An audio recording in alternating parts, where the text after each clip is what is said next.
Have you ever seen a car on the road that made you say, "What on earth were they thinking?" Yeah, we've all been there. Car modifications can turn a vehicle into a jaw-dropping masterpiece, or a rolling disaster that makes people laugh at the red light. Today we're diving deep into the 7 levels of car modifications that will trigger you.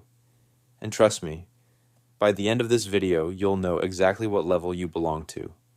Level 1, the sticker fanatic. All right, let's kick things off with something almost every car enthusiast has dabbled in: stickers. Yep, decals, vinyls, wraps, whatever you want to call them. This is the baby steps level of modding. It usually starts with something small, like a sticker from your favorite brand, maybe HKS, Greddy, or Brembo, even if your car doesn't actually have those parts. You'll see cars rolling around with massive NOS Energy logos, or that classic illest sticker slapped across the rear window. And of course, we can't forget the baby on board sign, which somehow makes its way onto every type of car, from minivans to sports cars. Here's the funny part. Stickers have become a universal inside joke. Enthusiasts like to say, each sticker adds 5 horsepower, and some people really lean into that. I've seen Civics with more decals than paint showing, as if the car is sponsored by half the companies in the automotive industry. And then there are the anime wraps. Full-on graphics of characters stretched across the side of a car, turning it into what people call an Itasha. It's bold, it's eye-catching, and it's guaranteed to get reactions. Some folks love creativity, others call it cringe. The trigger here? It's when the stickers pretend the car is something it's not. Like seeing a base model Toyota with a massive TRD racing decal, or a Civic with a huge Type R sticker, even though it's clearly just an LX. For purists, that's like wearing a Ferrari t-shirt while driving a bicycle. But hey, everyone has to start somewhere. And for a lot of people, stickers are the very first step into car culture. It's affordable, it's expressive, and it tells the world, I care about my ride. Level 2, the cosmetic add-ons. Next, we graduate to cosmetic mods. And oh boy, this is where things start to get funny and a little cringy. This is the level of stick-on vents, fake hood scoops, and chrome trim that you can literally peel off with your fingers. You know, the kind of stuff you can order on Amazon or find at Walmart in the auto accessories aisle. These mods don't add any real value to the car, but they make the owner feel like they're customizing something unique. One of the most infamous examples: fake exhaust tips. You'll see cars with quad tips sticking out the back, but if you crouch down and look closely, there's only one little pipe hidden behind them doing all the work. It's like stuffing socks in your shoes to look taller. Then you've got the giant eBay spoilers, those massive aluminum wings that look like they belong on a jet, except they're attached to a front-wheel drive sedan that couldn't generate downforce if it tried. And of course, we can't forget the underglow kits. Back in the early 2000s, thanks to Fast and Furious, neon lights under the car became the ultimate flex. Today, some people still rock them, except the LEDs flicker like a cheap party light.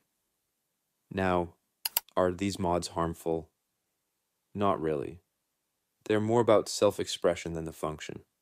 But for a true car enthusiast, seeing a perfectly normal daily driver covered in fake vents and plastic add-ons can be hard to watch. It's like taking a perfectly good pizza and covering it with pineapple, olives, and ketchup. The trigger factor here is simple. It's not the customization itself, it's the half-baked execution. Done right, a spoiler, a lip kit, or some lights can look amazing. Done wrong, it's a guaranteed head turner, but not for the right reasons. Level 3, the sound effect seekers. Now things start to get loud, really loud. Welcome to Level 3. the sound effect seekers. At this stage, car owners don't just want to look fast, they want to sound fast. The problem sometimes the sound doesn't match the reality. Let's start with one of the funniest mods ever invented, the fake turbo whistle. This is literally a small metal piece you shove into your exhaust so that when you accelerate, it makes a whistling sound like a blow-off valve from a turbocharged car. Except there's no turbo, just an illusion. Then you've got the classic muffler delete. People chop off the muffler on their tiny 4-cylinder engines, hoping it'll sound aggressive. Instead, it ends up sounding like a lawnmower that's about to explode. Sure, it's loud, but loud doesn't always mean power. Of course, not all sound mods are bad. A proper aftermarket exhaust system can completely transform a car's personality. Think of a Subaru WRX with that deep rumble, or a Mustang with a throaty V8 roar. That's music to an enthusiast's ears. But when it's just excessive noise without the performance to back it up, that's when it becomes triggering. And let's not forget the neighbors. Nobody wants to hear a cold start at 2 a.m. that rattles their windows because someone thought straight piping their daily driver Corolla was a good idea. To the owner, it's pride. To everyone else, it's noise pollution on wheels. But like it or not, this level is almost a rite of passage. Most car lovers go through a loud exhaust phase at some point. Some grow out of it, others double down. And if you've ever been stuck behind one of these cars in traffic, you know exactly why it triggers people. Level 4, the Stance Nation. Now we're entering controversial territory. Stance culture. For the uninitiated, stance is when a car is lowered so far the wheels tuck into the fenders, often with extreme negative camber where the tops tilt inward. The goal? A very specific aesthetic. Equal parts aggression and style. Done right, stance builds can look incredible. Immaculate paint, perfect wheel fitment, and a show-ready vibe that dominates Instagram and car meets. They're art pieces on wheels. But practicality? Forget it. These cars scrape on speed bumps, spark on highways, and sometimes can't even clear a parking lot entrance. Tires wear unevenly, suspension suffer, and drivability goes out the window. The real trigger is how divisive stance is. Some call it pure self-expression, where function doesn't matter. Others see it as ruining a car by making it useless. It's the pineapple on pizza debate of the car world. And then there are the memes. Cars so cambered the wheels look like they're folding in half. Performance fans shake their heads. All that money, and it can't even corner. Still, stance is undeniably part of car culture, bold, polarizing, and impossible to ignore. Level 5, the performance posers now. We hit one of the most triggering groups, performance posers. You know the type.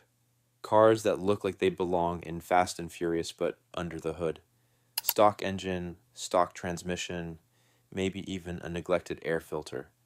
These builds scream speed with racing stripes, giant wings, hood scoops, and fake carbon fiber. But line up at a stoplight, and they can barely outrun a Prius. Wanting a sporty look is fine. The problem, and why enthusiasts get annoyed, is the disconnect between image and performance. It's like rocking a Nike tracksuit and headband but wheezing after half a mile. The classic example, the ricer. A controversial term, but it describes the stereotype. Huge fart can exhausts on tiny engines, stick-on spoilers, and neglected maintenance. What makes it worse is the attitude. Some posers rev at lights, challenge others to races, and act like their car is a monster. But against a real performance machine, a WRX, GTI, Mustang, they get obliterated instantly. To enthusiasts, this feels like cosplay without effort, pretending to be part of the performance world without backing it up. Still, Many start here and eventually upgrade, crossing into the next level. Level 6, the Extreme Builders. Now, we get serious. The Extreme Builders. This is where mods aren't about clout, they're about dedication. These cars stop traffic at meets. Wide body kits molded to perfection. Custom wheels worth more than an average car. Rebuilt engines, and turbos the size of your head. Performance here is real. Cars doubling or tripling horsepower. A Nissan 240SX making 600 horsepower.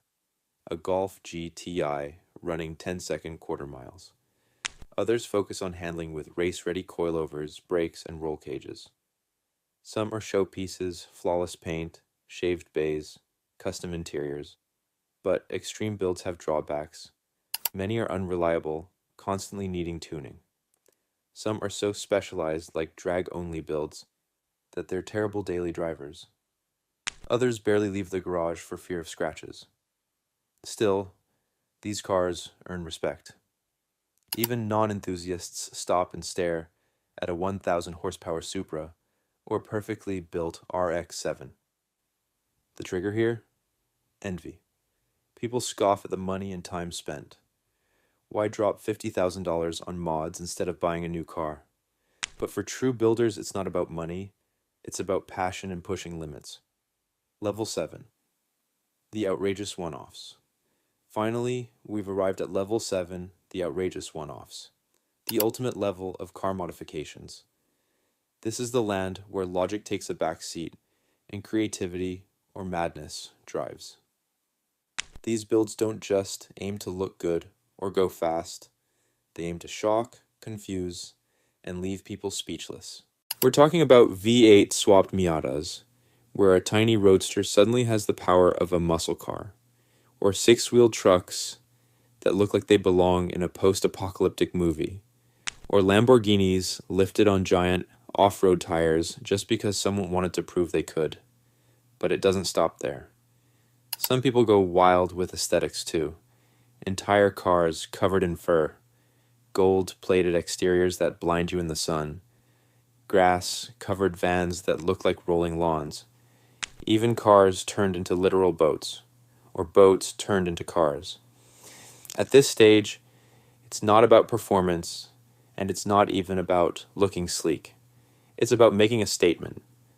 Some people see these builds as genius. Others see them as crimes against automotive history. Imagine a pristine Ferrari chopped up and turned into a drift missile.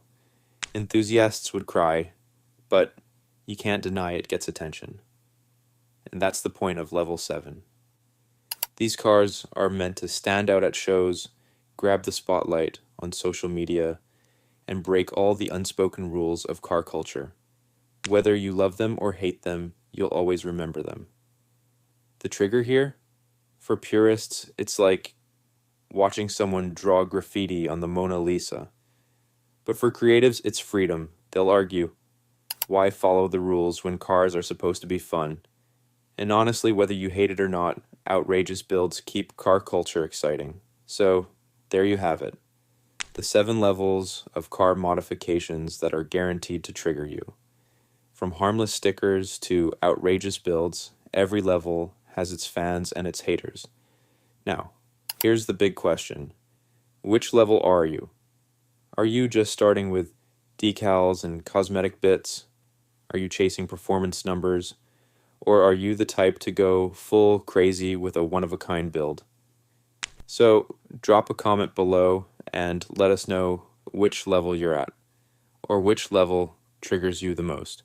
Don't forget to like this video, share it with your car-obsessed friends, and hit that subscribe button for more fun dives into the world of cars.